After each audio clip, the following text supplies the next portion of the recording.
I always believed my life was already written, every chapter neatly closed and safely stored in memory. At 88, I thought there were no more surprises left for me, no more storms, no more heartbreaks. But I was wrong. The truth can wait for decades, hiding in attics and dusty corners, until it finally demands to be seen, and when it arrives it does not knock politely. It tears the door off its hinges. Before I begin my story, let me know in the comments where you are listening from and what time it is. I just want to know I'm not alone in this. And if you feel moved by what you hear, consider subscribing. It helps more people become aware of the reality of elder abuse. Now let me tell you what really happened. It began on an ordinary Thursday morning. The sunlight fell through the lace curtains of my small room in the Rosewood care home. The kind of soft golden light that makes you forget time. I was seated by the window with my knitting needles when my granddaughter Clara appeared in the doorway. Her face carried that bright energy only the young possess, yet her eyes betrayed a strange urgency. "Grandma," she said, stepping inside with a heavy, dust-covered box in her arms. "I found something in the attic of the old house. I think it belongs to you." The box was wooden, darkened with age, the brass clasp tarnished nearly black. My heart tightened. I hadn't seen it before, but somehow it felt familiar, like a shadow from a dream. Clara set it down on the small table beside my chair, brushing away the dust with the sleeve of her coat. "I thought it was just old family papers," she continued, her voice careful. "But then I noticed the lock was broken. I peeked inside, and Grandma, there are letters. Letters from Grandpa." At the mention of Robert's name, my breath caught. Even after all these years, his memory carried a certain warmth, a safe glow like the fading embers of a long fire. Clara didn't notice the way my fingers trembled as I reached for the box. The wood was cold beneath my hand. Letters from Robert, my Robert. My mind raced back through decades of our life together, our first dance in the small-town community hall, our quiet evenings with tea and soft music. The way he held my hand during storms as if promising the world could never touch us. Why would letters of his be hidden away in an attic I never knew existed? "Did you read them?" I asked, my voice thinner than I intended. Clara hesitated, biting her lip. "Only the first one. Grandma, it wasn't addressed to you." The room fell silent except for the ticking of the old wall clock. The words hung between us heavy and sharp. "Not addressed to me." I pressed my hand to the lid, afraid of what might leap out if I opened it. For 70 years, I had lived believing in the certainty of our marriage, the honesty of the man I called my husband. But now, with this box before me, that certainty began to crack. Clara reached out, resting her hand over mine. "We don't have to read them today," she whispered. "But I think you deserve to know what's inside." I looked into her kind, searching eyes. Part of me wanted to push the box away, to protect the beautiful story I had built in my mind about Robert and the life we shared. But another part, quieter, older part, knew that the truth, however painful, could not remain buried forever. The box waited silent and patient, as though it knew that time was finally on its side. The next morning, Clara returned before the breakfast bell. I had hardly slept. The box remained on the little table beside my chair, its presence impossible to ignore. All night, I had stared at it in the dim glow of the hallway light, wondering if the truth inside would break me, or set me free. "Are you ready, Grandma?" Clara asked softly as she entered.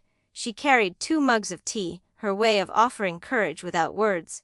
I nodded, though my heart thudded like a restless drum. "Let's see what your grandfather thought was worth hiding." Clara settled beside me and unclasped the box. Inside lay a neat stack of yellowed envelopes, tied with a faded blue ribbon. The paper smelled faintly of cedar and thyme. Each envelope bore Robert's familiar handwriting. But the name on the first one made my stomach twist. "My dearest Lillian." Lillian. The name was a whisper I had never heard before, yet it sliced through 70 years of memory like a sharp blade. Clara glanced at me, waiting for permission.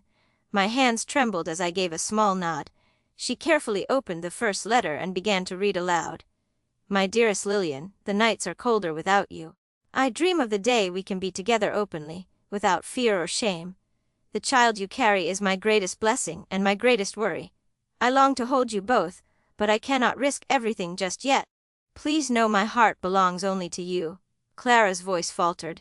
My breath stopped. "A child," I gripped the armrest of my chair, my mind spinning back to the early years of my marriage. Robert and I had married young, during a time when he frequently traveled for work. I remembered lonely weeks when letters were our only connection, times when he claimed he was working late or visiting a distant client. I had trusted him completely. The next letter was dated a few months later. Clara continued reading, her voice heavy with disbelief. Our little Margaret is beautiful just like her mother. I wish I could see her take her first steps. My heart aches knowing she may grow up thinking I am only a family friend. But one day, when the time is right, I will make everything right, Margaret. A child, my husband's child, with another woman. My body felt both frozen and aflame. I pressed a hand to my chest, trying to steady the storm inside me. The Robert I knew had been gentle, loving, steadfast. The Robert in these letters was passionate, secretive, and torn between two worlds. "Grandma," Clara whispered. I had no idea. "I'm so sorry." I could barely hear her. My mind was trapped in the past, replaying every moment of our marriage with new painful clarity. The business trips, the late-night phone calls, the occasional scent of unfamiliar perfume. Things I had dismissed as nothing. Were they all signs I had chosen not to see? Clara placed her hand over mine. "There are more letters," she said carefully. "But we don't have to read them all today." I stared at the stack of envelopes. Each one was a piece of a puzzle I had never known existed. The truth I had feared was no longer just a possibility, it was a living, undeniable reality. For 70 years I had believed I was Robert's one and only love. Now, with every faded word, that belief crumbled. But beneath the pain, a quiet determination began to take root. I needed to know everything. "Read the next one," I said, my voice steadier than I felt. "If there is more to this story, I want to hear it all." Clara hesitated, searching my face for any sign of hesitation, but I gave her none. My world had already changed. There was no turning back now. Clara untied the faded ribbon and carefully opened the third envelope. The paper crackled like dry leaves, its ink still strong despite the decades. My heart thudded with every sound, as if the very air inside my room was waiting for the truth to breathe. "My sweet Lillian, I will be in Chicago next month. I've arranged a short visit. Please bring little Margaret if you can. I cannot risk being seen with you for long, but I must look into her eyes at least once. Every day without you both feels like a theft of my own soul. Chicago." My mind snapped back to a particular summer long ago. Robert had gone to a business convention in Chicago for 3 days. I remembered the way he kissed my forehead before leaving, promising to bring me a silk scarf as a souvenir. He came home with the scarf and a smile that seemed warmer than usual. I had thought it was simply the joy of a successful trip. Now I knew it was the glow of a secret reunion. Clara folded the letter with trembling fingers. Her eyes searched mine, as if afraid her grandmother might shatter before her. "How long?" My voice cracked, and I tried again. "How long did this go on?" "There are dates," Clara said softly. "The letters span nearly 15 years. 15 years. Half of my marriage's early decades. Half of the time when we were raising our children, sharing meals, celebrating anniversaries. The betrayal was not a brief mistake. It was a second life carefully woven into our own." I leaned back in my chair, my chest tight. Memories paraded through my mind. Christmas mornings, summer picnics, quiet evenings with music and tea. I saw Robert's gentle smile, the way he tucked my hair behind my ear, the way he always held my hand when we crossed a street. Every tender gesture now carried a hidden weight. Clara reached for another letter but paused. "Grandma, we can stop." "No," I interrupted. "If I have lived 70 years in a story I didn't fully know, I need to finish it. Please, Clara, keep reading." She opened a fourth envelope. "I dream of the day when Margaret might meet her brothers and sisters. Perhaps when they are older, when Evelyn is ready. But I fear she may never forgive me, and so I keep our world apart. My love for you is a quiet fire I must hide, but it burns just the same. Brothers and sisters, my children." He had thought of introducing them, of revealing the truth. He had weighed the risk of destroying our family against the pull of his hidden love. I pressed my fingertips to my temples. A dull ache pulsed behind my eyes. I remembered moments when Robert had grown unusually quiet while watching our children play. Times when a faraway sadness shadowed his smile. I had attributed it to work stress or simple fatigue. But now I knew he was thinking of the daughter we didn't know existed. Clara set the letters back into the box and closed the lid gently. "Grandma," she said, her voice barely a whisper. Margaret would be around 70 now. She might still be alive. The name hung in the air like a fragile promise. Margaret, my husband's daughter, my children's half-sister, my own silent rival. Born of a love I had never been told existed. I felt the first tear slide down my cheek, hot and unexpected. It was not just pain. It was the grief of losing the man I thought I knew. The marriage I thought I had, the certainty I had built my life upon. But beneath the sorrow, a quiet strength stirred.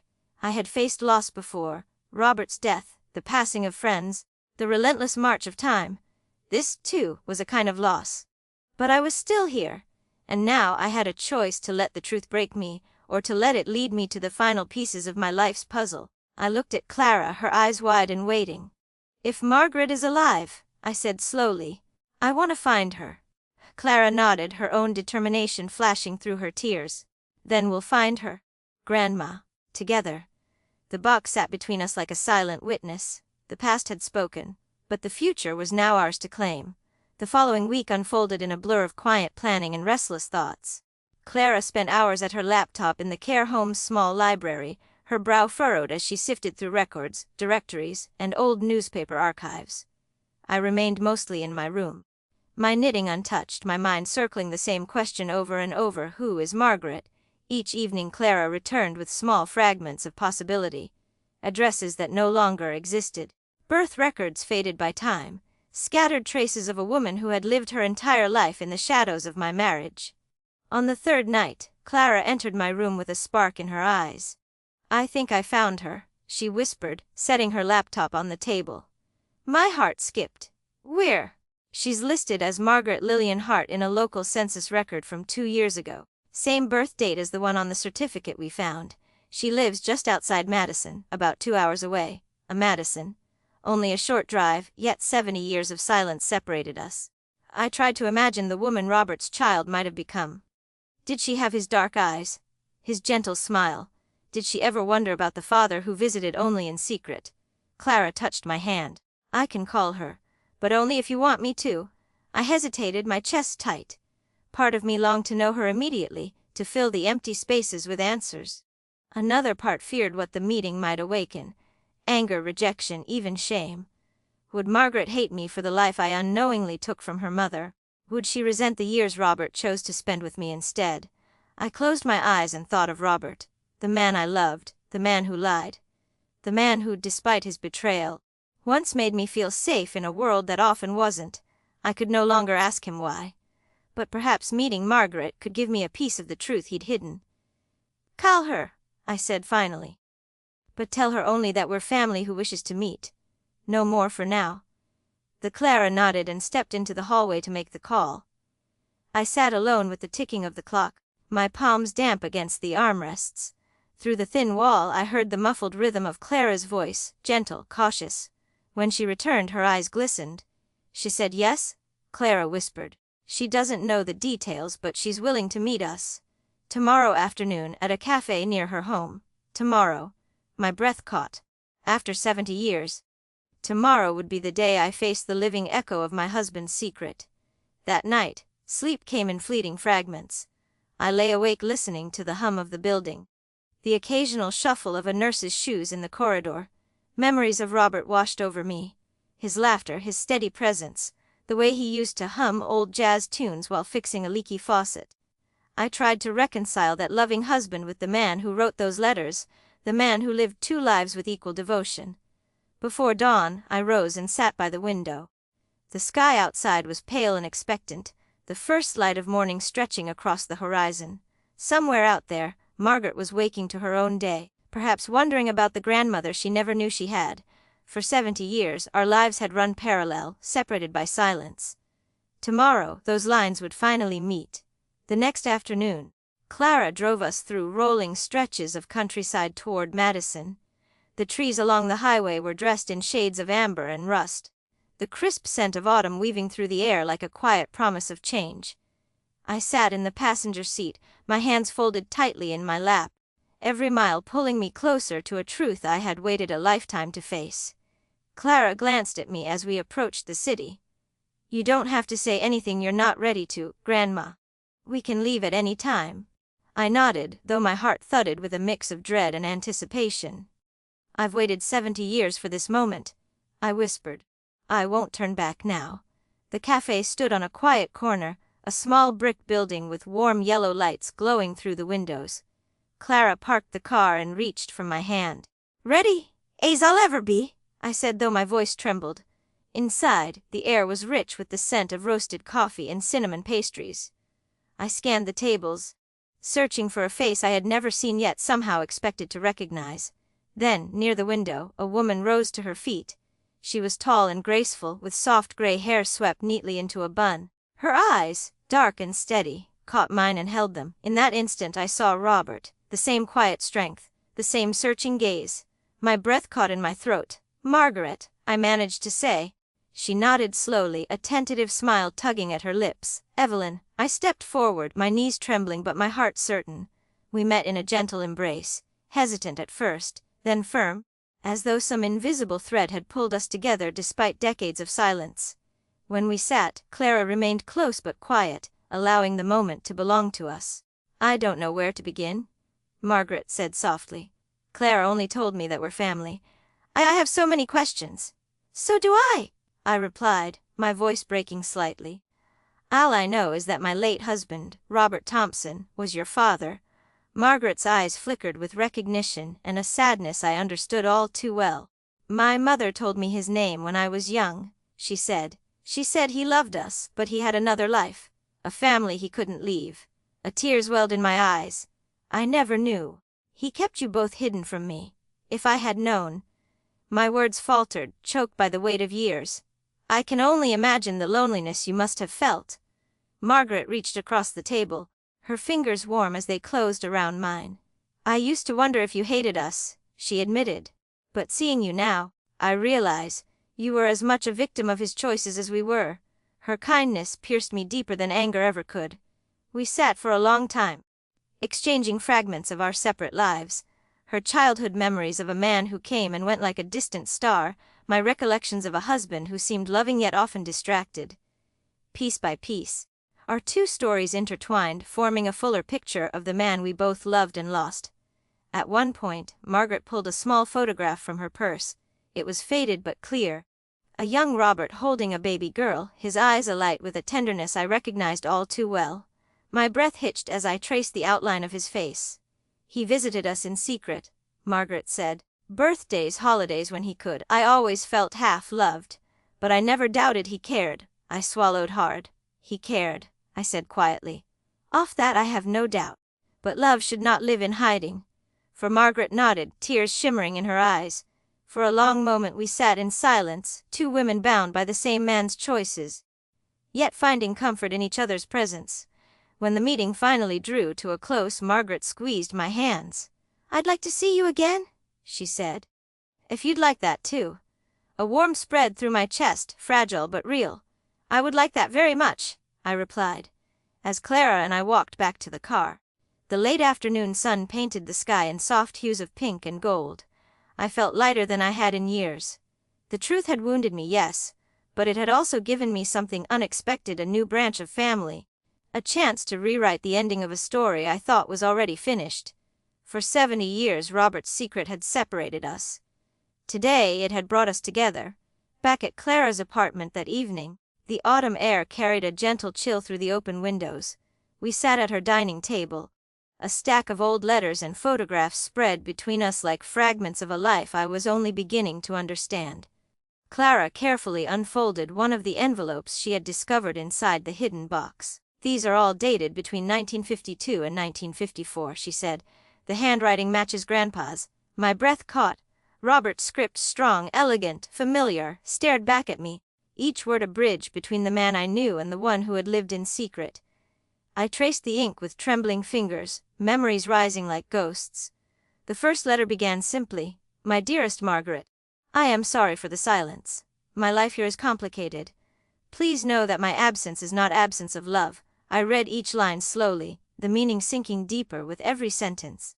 Robert had written about his duties and commitments, promising that he would always provide for her and their child, though he could not stay.